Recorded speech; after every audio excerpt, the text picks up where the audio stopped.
आज हम उन 5 आदतों की चर्चा करेंगे जिन्हें सुधार कर हम अपना जीवन अधिक सुखी और शांत बना सकते हैं।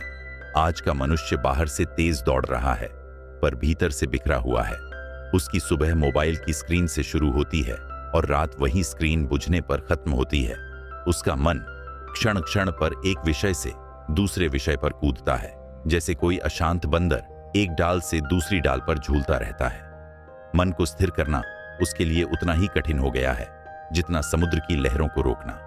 हे मानव, स्मरण रख, मन ही तेरे सुख और दुख का मूल कारण है। जिस मन को तूने अपने ऊपर राज्य करने दिया है, वही तुझे थका, रुला और डरा रहा है। जिस दिन तू मन का स्वामी बन गया, उसी दिन तू चिंता से मुक्त हो जाएगा। मैं तुझसे कहता हूं, जो मन को जीत लेता है वह संसार को जीत लेता है। तू आज हर कार्य जल्दी जल्दी करता है, पर ध्यान कहीं नहीं टिकता। जब तू भोजन करता है, तेरी दृष्टि मोबाइल पर होती है। जब तू घर में होता है, मन दफ्तर के काम पर दौड़ता है, और जब दफ्तर में होता है, मन छुट्टियों की योजनाओं में भटकता है। इस चंचल मन ने तुझे वर्तमान से दूर कर दिया है। तू या तो बीते कल में पछताता है या आने वाले कल की चिंता में डूबा रहता है। मन को अनुशासन में लाने का मार्ग कठिन है, पर असंभव नहीं। तू इसे 3 चरणों में साध सकता है। पहला चरण, वर्तमान में जीना सीख। जब तू किसी कार्य में हो तो पूरी चेतना उसी में लगा। भोजन करे तो स्वाद और सुगंध का अनुभव कर। वार्तालाप करे तो सामने वाले की आंखों में देख और मन से सुन। दूसरा चरण, प्रत्येक दिन मौन का समय निकाल। यह मौन केवल वाणी का नहीं, विचारों का भी मौन हो। कुछ क्षण बैठकर श्वास का अनुभव कर, जैसे समुद्र की लहरें आती जाती हैं। तीसरा चरण, मन को एक श्रेष्ठ ध्येय से बांध। जिस मन का कोई उद्देश्य नहीं होता, वह भटकता है। अपने जीवन में एक ऐसा लक्ष्य चुन जो तुझे भीतर से शुद्ध और ऊंचा बनाए। हे मानव, तू संसार में आया है कर्म करने के लिए, न कि अपने कर्मों के परिणाम में डूब जाने के लिए। पर आज की दुनिया में तेरा मन फल की लालसा में इतना उलझ गया है कि तू कर्म करते समय भी केवल परिणाम के बारे में सोचता रहता है। नौकरी करता है तो प्रमोशन की चिंता, व्यापार करता है तो मुनाफे का भय, पढ़ाई करता है तो अंकों की दौड़। तेरी आत्मा का सुख, तेरे कर्म की पवित्रता, सब इस चिंता के नीचे दब जाता है। मैं तुझसे कहता हूं, कर्मण्येवाधिकारस्ते मा फलेषु कदाचन। तेरा अधिकार केवल कर्म करने में है, उसके फल में नहीं। फल पर तेरा अधिकार नहीं, पर कर्म पर तेरा पूरा अधिकार है। जैसे किसान बीज बोता है, मिट्टी को जोतता है, पानी देता है, पर वर्षा होगी या नहीं, यह उसके हाथ में नहीं। अगर किसान हर पल वर्षा की चिंता में डूबा रहे, तो वह खेती छोड़ देगा। उसी तरह तू भी यदि केवल फल की चिंता करेगा, तो कर्म का उत्साह खो देगा। आज तेरी आसक्ति केवल भौतिक वस्तुओं में नहीं, बल्कि लोगों, पद और प्रतिष्ठा में भी है। तू अपने संबंधों से भी अपेक्षाओं का जाल बुनता है। प्रेम करता है तो बदले में प्रेम चाहता है, सेवा करता है तो प्रशंसा चाहता है। जब अपेक्षा पूरी नहीं होती, तो क्रोध और दुख तुझे घेर लेते हैं। हे साधक, समझ ले, आसक्ति बंधन है और कर्तव्य मुक्ति है।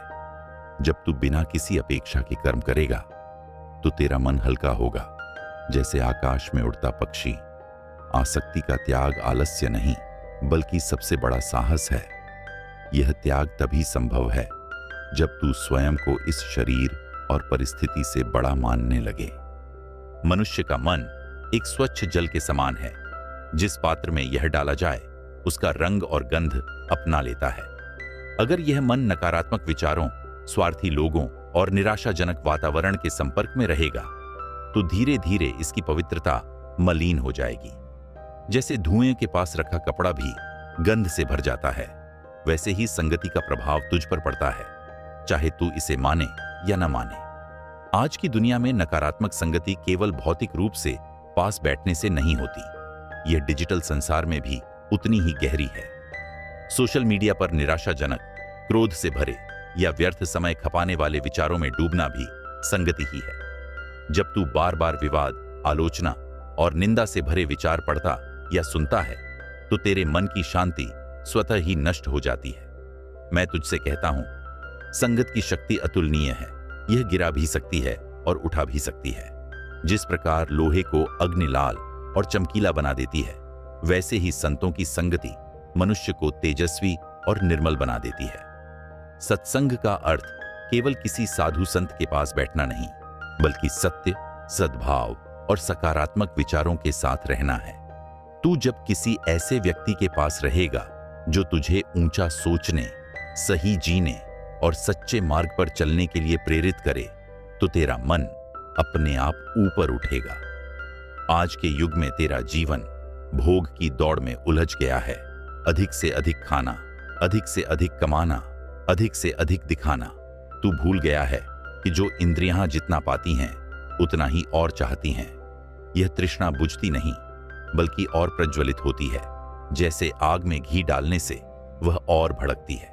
मैं तुझसे कहता हूं, अत्यधिक भोग आत्मा की शक्ति को क्षीण करता है और संयम उसे तेजस्वी बनाता है। जैसे नदी का जल अपने किनारों में बहता है तो खेतों को सींचता है, पर किनारे टूट जाए तो विनाश लाता है, वैसे ही तेरी इंद्रियां संयम में रहें तो आनंद देती है, पर बेकाबू हो जाए तो जीवन को उथल पुथल में डाल देती है।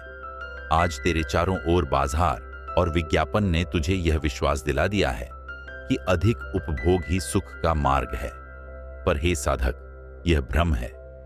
अधिक भोजन स्वास्थ्य बिगाड़ देता है, अधिक मनोरंजन मन को थका देता है और अधिक भौतिक वस्तुएं मन को बोझिल बना देती हैं। संयम का अर्थ सुख छोड़ना नहीं है, बल्कि सही मात्रा और सही समय पर उसे अपनाना है।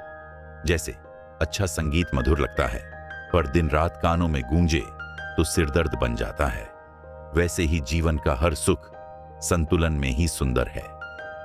आज के युग में मनुष्य अपने ही सुख, अपने ही लाभ और अपनी ही उन्नति में इतना डूब गया है कि उसे दूसरों के दुख का अनुभव भी कठिन हो गया है। वह सोचता है, पहले मैं सुरक्षित और संपन्न हो जाऊं, फिर दूसरों की मदद करूंगा। पर हे साधक, यह दिन कभी नहीं आता, क्योंकि स्वार्थ की तृष्णा का कोई अंत नहीं। मैं तुझसे कहता हूं, जो दूसरों के सुख दुख में अपना सुख दुख देखे, वही सच्चा योगी है। सेवा का अर्थ केवल दान देना नहीं है। सेवा का अर्थ है अपना समय, अपनी शक्ति और अपना प्रेम किसी और के कल्याण में लगाना। आज के समय में सेवा का सबसे बड़ा क्षेत्र तेरे चारों ओर ही है।